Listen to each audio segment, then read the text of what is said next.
My name is Heather, and I'm a 24-year-old working in an office. Right now, I'm waiting to meet Tim, my date of 3 months. Honestly, it's my first time dating a guy. I grew up in a rural area surrounded by endless farmland. Sometimes it seemed like there were more raccoons around than people. Moving to the city was a shock, with all the tall buildings and busy crowds. My upbringing was quite strict. My dad insisted I focus solely on my studies. About 6 months ago, we had a major disagreement. I argued that, as an adult, I should be free to make my own choices. He didn't budge and said I could leave if I wouldn't listen to him. So I left, asserting my independence. A friend took me to a social event, where I met Tim. Tim, Heather, have you been waiting long? Heather: No, I just arrived. Tim is considerate and attentive, always finding time for our weekly dates despite his hectic schedule. Tim: And then, would you mind turning around for a moment? Tim smoothly took a necklace from his pocket and fastened it around my neck. Heather: It's so beautiful, thank you, I love it. Tim: I'm glad you like it. I was delighted with the necklace Tim gave me. As we parted ways, I appreciated his thoughtful gesture, showing me he cared even on ordinary days. My parents had never allowed me to wear jewelry, and they rarely gave me gifts, even on my birthday. As I admired the necklace, a colleague commented, it might just be from a dollar store. The next day, a junior colleague said to me, Really? I can't believe he gave you something from a dollar store, Heather. If I were you, I'd be upset. He's trying to pass off a cheap gift as something special. I was shocked by their comments. I hadn't noticed where the necklace was from, but its cost didn't matter to me. I was grateful for the thought behind the gift. If you're okay with it, then it's fine, she said with a casual shrug. Tim broke up with me over the phone, catching me off guard. We hadn't spoken much lately, and I sensed something was off. He used to be incredibly thoughtful, but for the past 2 weeks, our daily calls and weekend dates had dwindled, and he became increasingly distant. I couldn't understand what was happening, so I tried to reach out to him multiple times.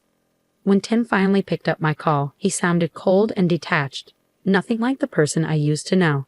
A breakup? Why? Did I do something wrong, Tim?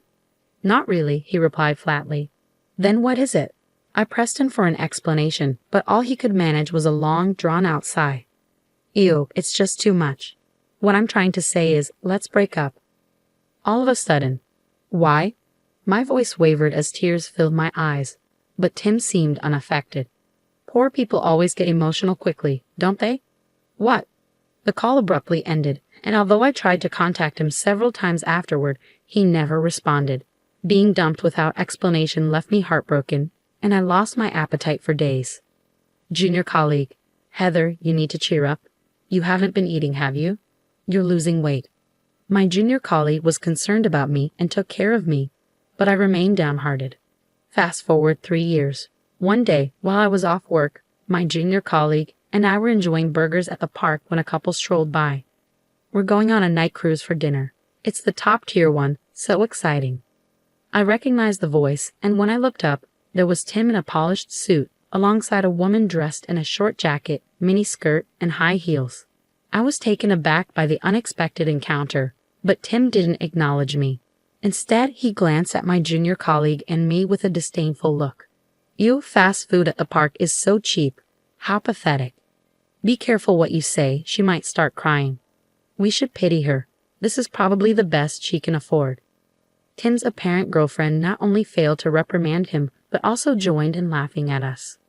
Tim, seriously, you used to date someone like her? Unbelievable. Were you blind? She linked her arm with Tim's and waved her hand, flaunting flashy nail art as if to emphasize her point. When we first met at a party, I thought she was the reserved type. She seemed refined, like she had money, but then she was content with that cheap necklace. What a poor girl. It was a major turnoff, and now she's eating a burger in the park, so low class. Tim continued to sneer and make derogatory remarks. His demeanor had drastically changed from when we were together, leaving me feeling perplexed. In my place, my junior colleague spoke up, raising her voice. Hey, how can you be so disrespectful? You owe us an apology. Tim's girlfriend sneered. Ah, you're so loud. Birds of a feather flock together, huh? People like you always have a lot to say. You're quick to snap back, but you're all bark and no bite, aren't you? They kept mocking us, adopting an air of superiority and laughing at our expense. That's enough, Heather, my junior colleague said. Let's just ignore them and move on. I was still upset, but I noticed the onlookers murmuring and seemed disturbed by the scene, so I helped my junior colleague settle down. See, you can't even respond. You really are hopeless. Enjoy being poor. You'll never be able to pull off designer brands like we do. What a joke. As I tried to calm my fiery junior colleague, the pair walked away quickly. Heather, don't you feel upset losing that phony brand couple? Maybe you still have feelings for him. Junior, I shook my head, dismissing the idea. How about we go on a dinner cruise? My junior colleague paused for a moment, then asked, are their clothes really just knockoffs? After nodding in agreement, I shared my plan with my junior colleague. Let's give them a little show. A few hours later, my junior colleague and I dressed up and made our way to the dinner cruise. We joined the line for the popular cruise, where guests could enjoy the city lights from a luxury liner while savoring an elegant dinner. As we approached the line, we saw the same couple from earlier. My junior colleague and I confidently walked past them. Tim, Heather. Tim waved dismissively when he spotted us. What's up? Lonely and broke. Did you miss me so much you changed clothes and followed me here? Sorry, I'm not interested in dealing with you. Next to him, Tim's girlfriend joined in the laughter. Girlfriend, are you feeling that desperate? Too bad you can't get a ticket now. Even I had a hard time snagging these. She waved the tickets with a grin. Guess you'll have to miss out. My junior colleague, in a playful mood, pulled out our tickets from her purse. Junior, those must be just regular tickets, right? Heather had no trouble getting express tickets, even on the same day. What? Not just express tickets, but the top-tier premium suite tickets. Aren't those worth several $1,000s? Seeing their shocked expressions, my junior colleague couldn't help but grin. Well, good luck with the clue. With my junior colleague by my side, both of us grinning, we breezed past the long line and made our way to the express gate. Why? What's up with your friend, Tim? She's not just some ordinary woman, is she? 3 years later, our unexpected encounter was as unpleasant as the day we parted ways. Haha, I'm shocked. I knew you were struggling, but you're still at rock bottom. Pathetic. Breaking up was definitely the right move. Tim, momentarily taken aback, glanced at me, my junior colleague, and the burgers we were enjoying, then sneered. Wait, Tim, you used to date someone like this? Unbelievable. Were you blind? The woman linked her arm with Tim's and waved her hand adorned with flashy nail art as though fanning herself. At first, I thought she was reserved when we met at that party. She came across as a foodie, which made me assume she was wealthy, but she was thrilled with that dollar store necklace. What a poor girl. It was such a letdown. And now she's munching on a burger at the park, so low class. Tim continued to sneer and hurl awful comments. His demeanor and behavior were drastically different from when we were dating, leaving me somewhat perplexed. My junior colleague spoke up on my behalf. Hey, how can you be so rude? You should apologize right now. You're so bothersome. You really fit in with your friend. People like you always have a lot to say. Sure, you snap back quickly, but at the end of the day, you're just all bark and no bite. They kept looking down on us and laughing with a condescending attitude. That's enough, Heather. Let's just pay them no mind, said my junior colleague.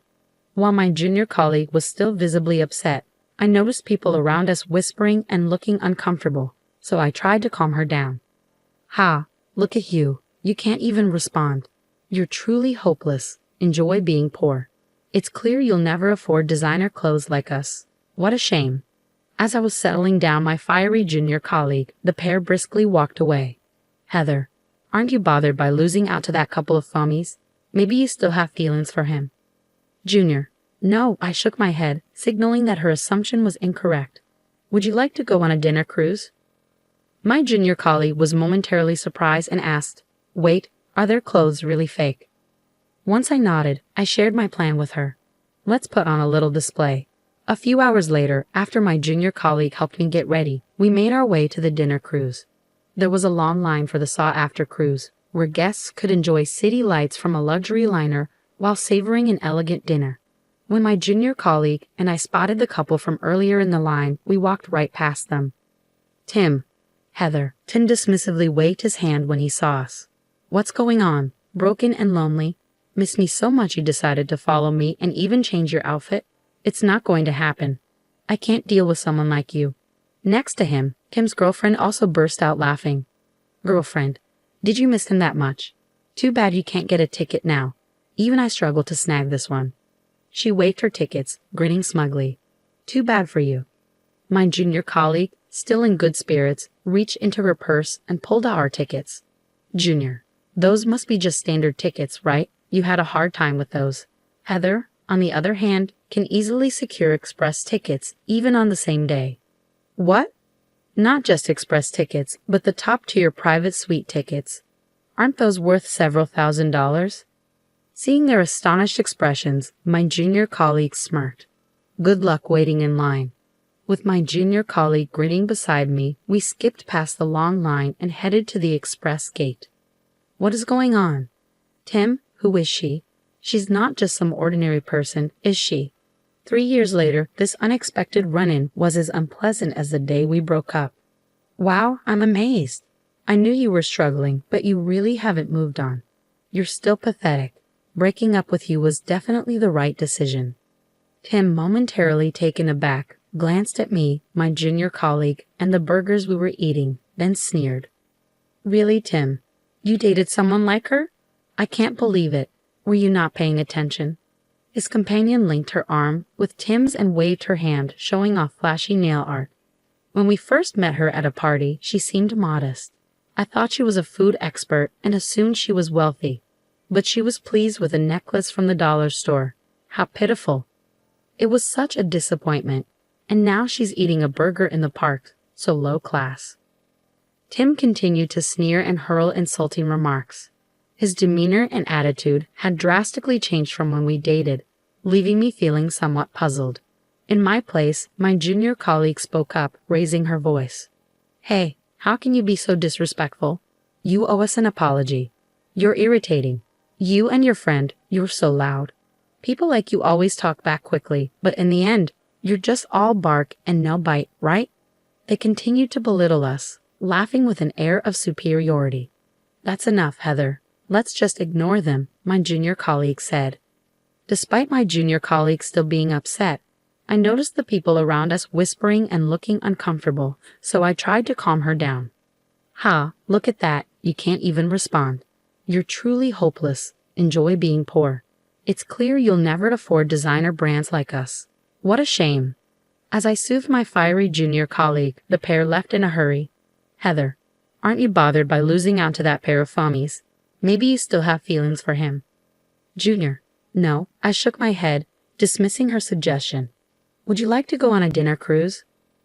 My junior colleague paused for a moment and then asked, "Wait, are their clothes really fake?" After confirming my nod, I laid out my plan to her. "Let's put on a show for them." A few hours later, after getting dressed up with the help of my junior colleague, we headed to the dinner cruise. The line was long for the popular cruise, where guests could admire the city lights from a luxury liner and enjoy an elegant dinner. When we spotted the same couple from earlier in the line, my junior colleague and I confidently walked past them. "Tim, Heather." As Tim noticed us, he waved his hand dismissively. "What's going on? Lonely and down on your luck? Did you miss me so much you followed me here and even changed your clothes?" "It's not happening. I can't handle someone like you." Kim's girlfriend joined in the laughter. "Did you regret it that much? Too bad you can't get a ticket now. Even I had trouble getting this one." She waved her tickets triumphantly. "Better luck next time." Meanwhile, my junior colleague, brimming with cheerfulness, pulled out our own tickets from her purse. "Junior, those must be just standard tickets, right? Heather can easily score express tickets, even on the same day." "What?" "Not just express tickets, but the luxurious private suite premium tickets. Aren't those worth several $1,000s each?" Noticing their astonished expressions, my junior colleague gave them a cheeky grin. Good luck waiting in line. With my junior colleague by my side, we skipped past the long line and made our way to the express gate.